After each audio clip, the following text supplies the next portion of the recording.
Hello નમસ્કાર મિત્રો, દરેકનું હાર્દિક સ્વાગત છે મિત્રો ધોરણના વિષય વિજ્ઞાન મિત્રો, જેની અંદર આપણે ચેપ્ટર નંબર 3 પરમાણુઓ અને અણુઓ મિત્રો દ્વિતીય સત્રનું ચેપ્ટર છે. સંપૂર્ણ સ્વાધ્યાયનું સમજૂતી સાથે સોલ્યુશન કરીશું. તે પહેલા ચેનલમાં પ્રથમ વખત છો તો મિત્રો ખાસ ચેનલને સબસ્ક્રાઇબ અને વિડીયોને લાઇક પણ કરી દેશો. ચાલો શરૂ કરીએ.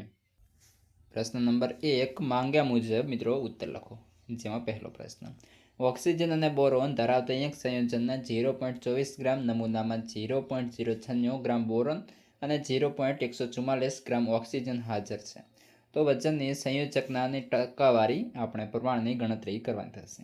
તો સૌપ્રથમ જોઈશું તો કે સંયોજનમાં તત્વનો ટકાવારી પ્રમાણ ઉપરાંત તત્વનો જે છે બરાબર કરી બરાબર તત્વનું પ્રમાણ અથવા તો પછી સંયોજનનું વજન ઇન્ટુ 100. તેવી જ રીતે આપણે બોરોનનું જોઈશું તો કે સૌપ્રથમ આપણે બોરોનનો જોવાનો છે. તો અહીં બોરોનનું ટકાવારી પ્રમાણ તો કેટલું છે તો 0.96, ત્યારબાદ અથવા તો પછી 0.24 ગુણ્યા 100 કરશું. તો આનો આપણે કરવા જઈશું તો અહીં આપણને 40 મળશે. તેવી જ રીતે ઓક્સિજનની જો વાત કરવા જઈએ તો ઓક્સિજનની અંદર તેનું જે તત્વનું પ્રમાણ જે જોઈએ તો કે 0.144 અથવા તો પછી સંયોજનનું પ્રમાણ તો કે 0.24 ગુણ્યા 100. તો તેનો અહીં આપણને આન્સર જે છે 60 મળશે.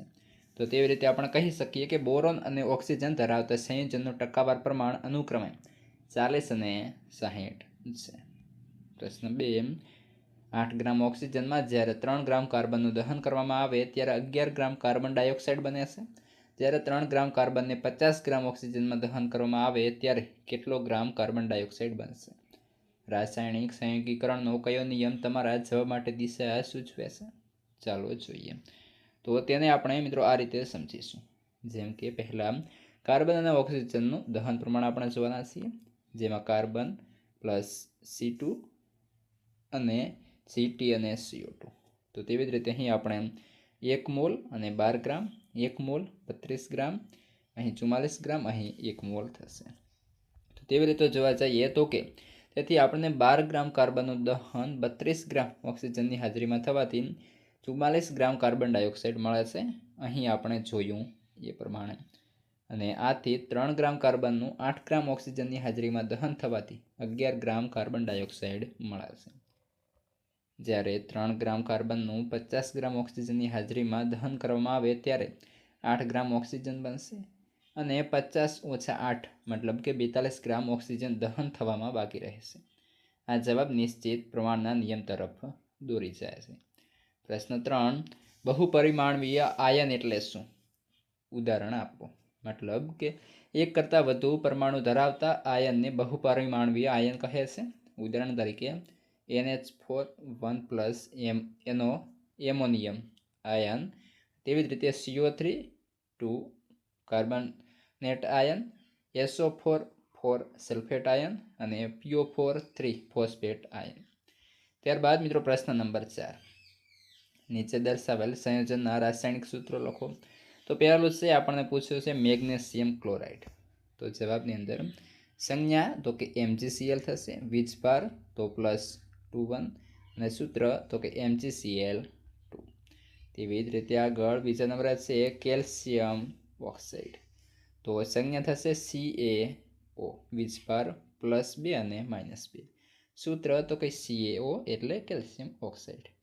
ત્યારબાદ ત્રીજા નંબરે કોપર નાઇટ્રેટ. તો કોપરની સંજ્ઞા થશે Cu અને નાઇટ્રેટ NO3, વીજભાર તો +2 અને -1, સૂત્ર તો કે Cu NO3 ત્યારબાદ એલ્યુમિનિયમ ક્લોરાઇડ. તો એલ્યુમિનિયમ ક્લોરાઇડની અંદર જોવા જઈએ તો કે સંજ્ઞા છે AICL, વીજભાર +3 -1 અને સૂત્ર થશે AiCl3.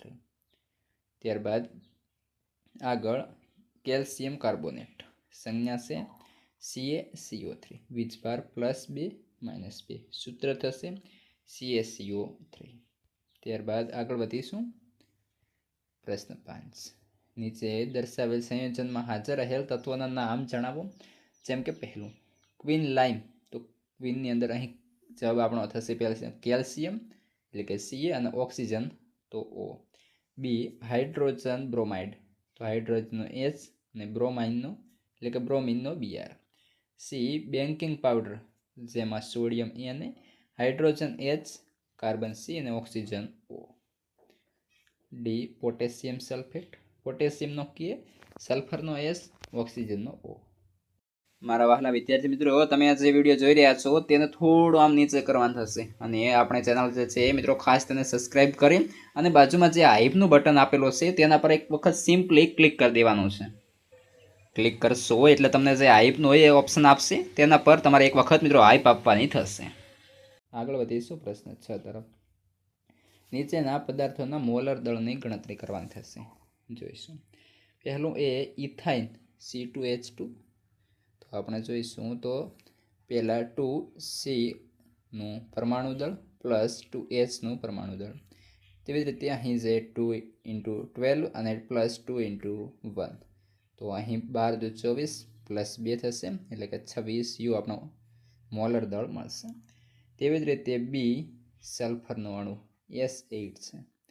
તો જવાબની અંદર 8 અને Sનું પરમાણુ દળ તો 8 અને તેનું છે 32 તો 256 U થશે. ત્રીજા નંબરે છે ફોસ્ફરસ અણુ P4 છે. તો ફોસ્ફરસનું પરમાણુય દળ 31. તેવી રીતે જોવા જઈએ તો કે 4 × P તો કે Pની બરાબર આપણે કિંમત થશે 31. તો 31 × 4 તો 124 U. ડી હાઇડ્રોક્લોરાઇડ એસિડ તો HCl.